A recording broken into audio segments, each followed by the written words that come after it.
Hello everyone, welcome back to the channel. I am CC Gamer, Cameron Carver, bringing you another video. And today, I want to talk to you guys about some very interesting stuff that has been revealed lately. The things I'll be discussing here today is we got the first film look and announcement that a trailer is coming out soon for the Until Dawn movie. So I'll be talking about my thoughts for that.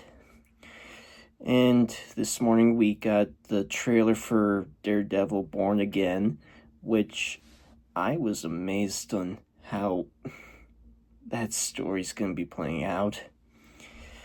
And also displaying some new concept art for Avatar Fire and Ash. So, to start things off, I'm just going to talk about DareDevil first. So, if you guys are aware that this morning they did reveal a trailer for DareDevil Born Again, which, to my surprise when I found this out just a little bit, that it's basically the trailer that they showed during, like, Comic-Con, but, like, seeing, like, an actual HD version of the trailer itself. And after watching that, I just never realized of how violent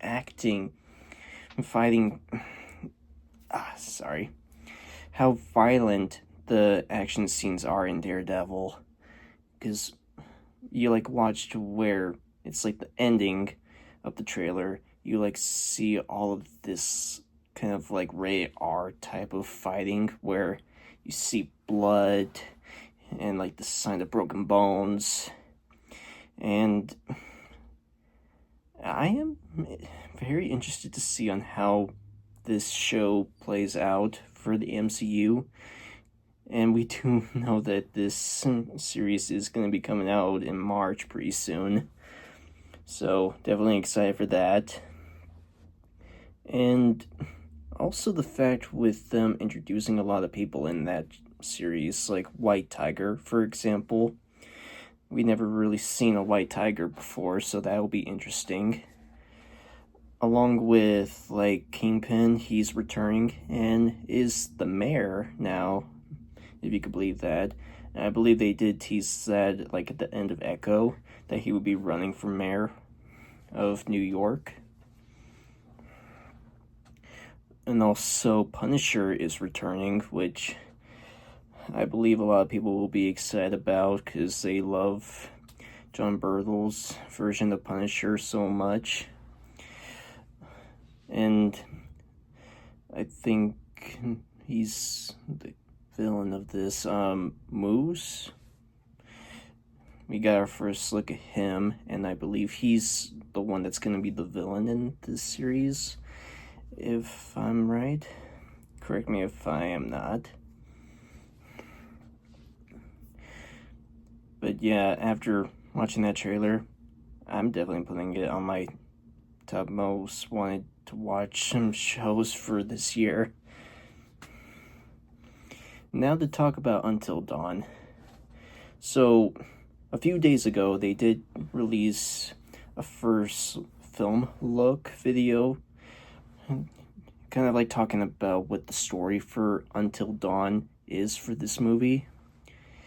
And to my surprise, it's not going to be like the same story that they had for the game, but rather a story where it, like, continues on with, like, the same type of story, but with, like, new people and, like, going through the same stuff as we saw in the game.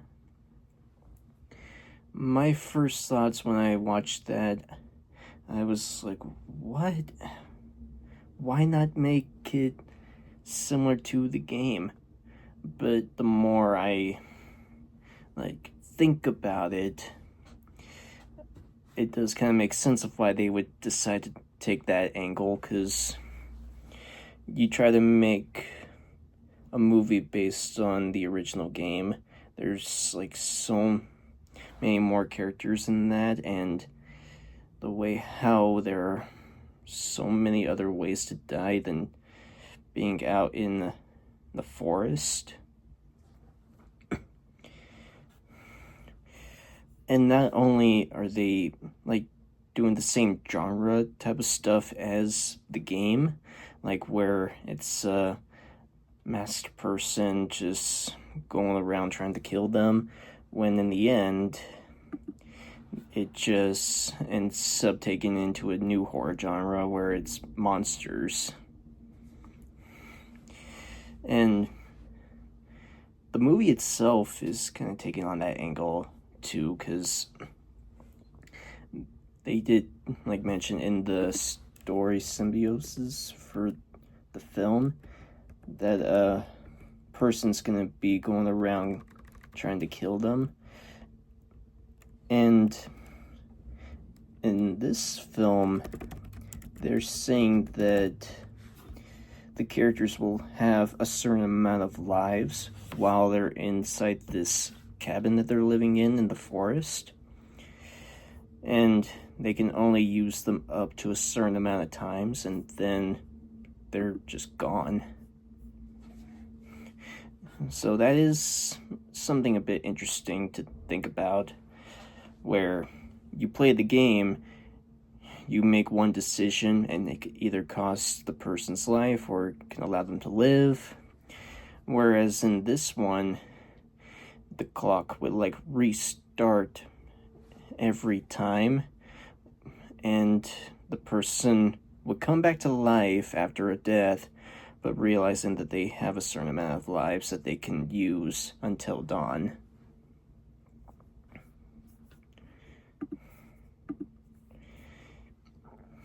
And also, after they revealed all that stuff, they did say at the end that a trailer is coming out soon. So I am looking forward to seeing more details for this movie, because I loved playing the game on PlayStation. And if I'm not mistaken, I did put this on my number 2 most anticipated movies for this year. So do have some mixed feelings, but I believe that they're doing like a right thing and not making the movie quite exactly the same as the game itself, but still trying to still like showing what the game is really about, but like in a different perspective. And now for the new concept art for Avatar Fire and Ash. When I saw this, man, I was impressed on their angles that they're doing for this. The first one that we got was a picture of the Ash clan, which is the name of the clan that we are going to be meeting in this third film. Similar to the Land clan and the Sea people, where this clan is focused on ash and fire. But it's a type of clan where these Na'vi are more rage and anger type of Na'vi people. And when you think of like people who, like if you think of like Kai from Ninjago or any sort of person who would have fire abilities, you could see why anger and rage, it could be something powerful for someone who is based with fire. And I do believe that is a good idea for James Cameron to be doing for this new clan, because you make this clan related to fire, you gotta like show some of the characteristics that fire has. And this picture of all of them in this is just super amazing. Oh, and also he did reveal that the Ash clan used to like live in like volcanic land in Pandora, but after a volcanic eruption happened, they lost their homes because of that, and now they're flying around all of Pandora trying to find a home. And I believe that's where we'll find them encountering Jake and his family along with the sea people. But not only is James going to be introducing a Ash clan, he's going to be introducing a Wind clan. And now, the Wind clan, they like live up in these little ships. They're just cruising in the sky. Because when you think of it, wind people, they want to be living up in the sky where they can feel the wind. But what makes the wind people different from the other clans is that they're not the most generous versions of the Na'vi. And they would behave more like a pirate would. They like loot and would only care about themselves and not for the others. And when you look at this concept art of the Air Clan, you can probably notice that for their ships, they like have those big sails as pirate ships do, and if they're like looting, that is kind of a characteristic for a pirate, which I find very interesting that he's introducing two clans in this movie.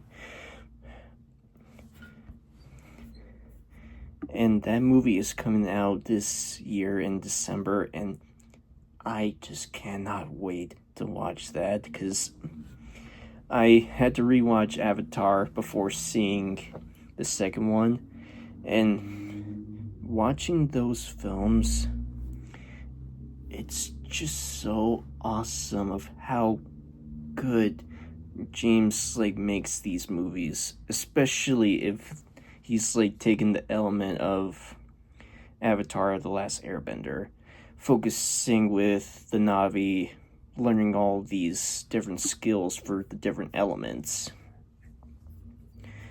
And even with them planning on returning to Earth in the future, that definitely has me excited too. But all in all, that's all I have for you guys here today. Comment down below what you think of these 3 topics. And if you haven't already, go down there, hit the thumbs up, and subscribe if you haven't already. And I will see you guys next time. See ya!